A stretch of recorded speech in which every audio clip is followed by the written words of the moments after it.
How Trump's policies have impacted the economy in 6 months. The first 6 months of President Trump's latest term have brought significant shifts in the U.S. economy, and the impact is far-reaching, touching everything from trade policies and tariffs to currency values and market trends. But here's where it gets controversial. Are these changes truly benefiting everyday Americans, or do they mainly serve other interests?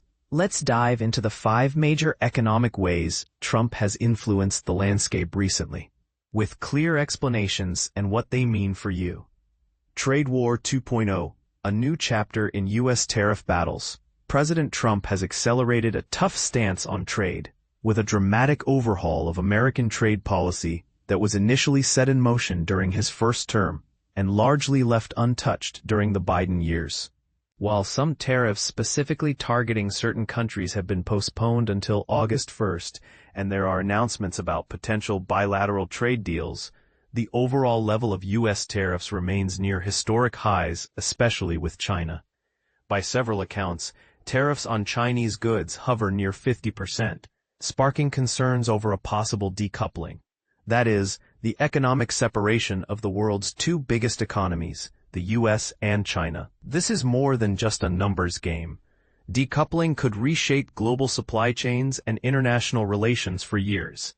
Quantifying tariffs isn't straightforward. Different institutions report varied figures. The Yale Budget Lab recently cited an overall tariff rate of 20.2%, while Fitch Ratings pegged it at 14.1%. This discrepancy comes from the diverse ways tariffs are calculated and weighted. Trump's administration has announced trade deals involving countries like China, Japan, Vietnam, Indonesia, and the UK. Though many detailed terms remain to be seen, consumers are starting to feel the pinch. The Consumer Price Index (CPI) rose by 2.7% annually in June, up from 2.4% in May. Tariffs are largely driving this price rise. Economists, including those at the Federal Reserve, warn that tariffs have stagflationary effects. That is, they push prices upward while potentially slowing economic growth at the same time. For instance, U.S. GDP shrank in the first quarter as importers hurried to place orders ahead of tariff deadlines. Nonetheless, the Federal Reserve Bank of Atlanta predicts a solid 2.4% annualized growth for the second quarter. Trump insists that his trade war will revive outsourced jobs and improve household incomes, but the data so far tells a different story. Wage growth has actually decelerated from a 4.2% annual increase in February to 3.9% in June. Long-term wage stagnation is a real issue, with purchasing power of U.S. wages barely increasing since the 1960s when adjusted for inflation. Even the count of manufacturing jobs, a key metric Trump highlights, has remained flat at about 12.8 million since February. Tax Cuts 2.0, reviving old policies with new costs. In a major legislative move earlier this year, Trump signed into law tax cuts totaling $4.5 trillion, mostly extending the cuts he initially enacted in 2017. This passage represented a significant political victory, arriving faster than many analysts anticipated given competing strategies in Congress. However, these tax breaks come with a hefty price tag and are expected to significantly increase the national debt. Without including interest, the new law will add approximately $3.4 trillion to the debt over 9 years.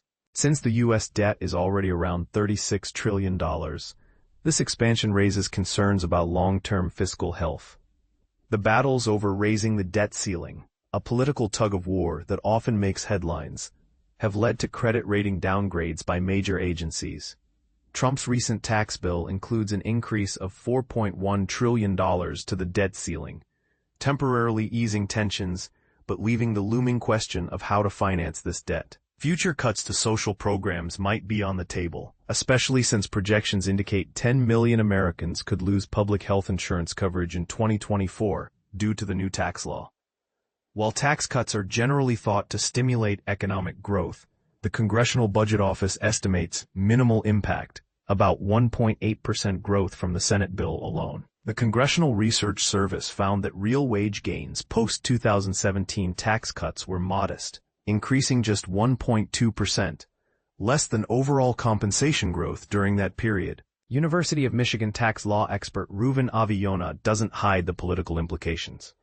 He describes the law as a reverse Robin Hood, effectively transferring wealth from lower-income groups to the wealthy, an interpretation that challenges the surface-level economic arguments and invites debate about fairness and equity.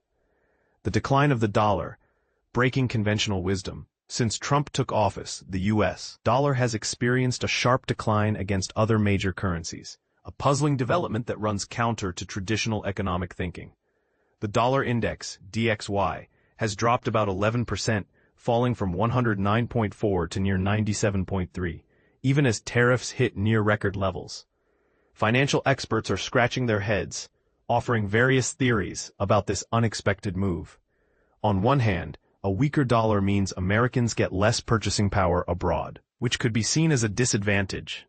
On the other hand, it may boost U.S. manufacturing and exports by making American goods more competitively priced overseas. President Trump himself has openly preferred a weaker dollar, emphasizing that a strong dollar can hinder exports like tractors and trucks. Top economists in the White House have echoed this sentiment, arguing that the dollar's role as the world's reserve currency leads to persistent overvaluation, which disrupts the balance of international trade. This theory suggests that reduced demand for the dollar may actually help correct long-standing trade imbalances.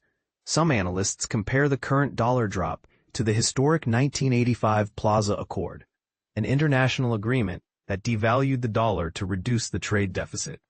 This parallel even offers some hope for a more balanced global trade environment. Recently, leading investment firms like Vanguard see the dollar now trading within its fair value range, suggesting market risks are more balanced than in recent years. Attacks on the Federal Reserve, a tense relationship. One of the most contentious aspects of Trump's economic strategy has been his repeated vocal attacks on the Federal Reserve and its chair, Jerome Powell. At one point, Trump reportedly suggested firing Powell, a move his allies considered unlikely but alarming nonetheless. The Fed, meanwhile, has maintained a cautious wait-and-see approach, holding off on further interest rate cuts for the moment. However, Trump's aggressive stance towards the Fed has influenced financial markets and injected a measure of political tension into what is typically an independent institution. Economists worry about the potential loss of Federal Reserve independence, fearing that political pressure could make the Fed more lenient on inflation. This could ironically cause financial repression, a scenario where inflation outpaces interest rates, reducing real returns on investments. There's also growing debate about whether the 1951 Fed Treasury Accord, which separated monetary policy from government financing, should be revisited. Former Fed Governor Kevin Warsh, frequently cited as a possible successor,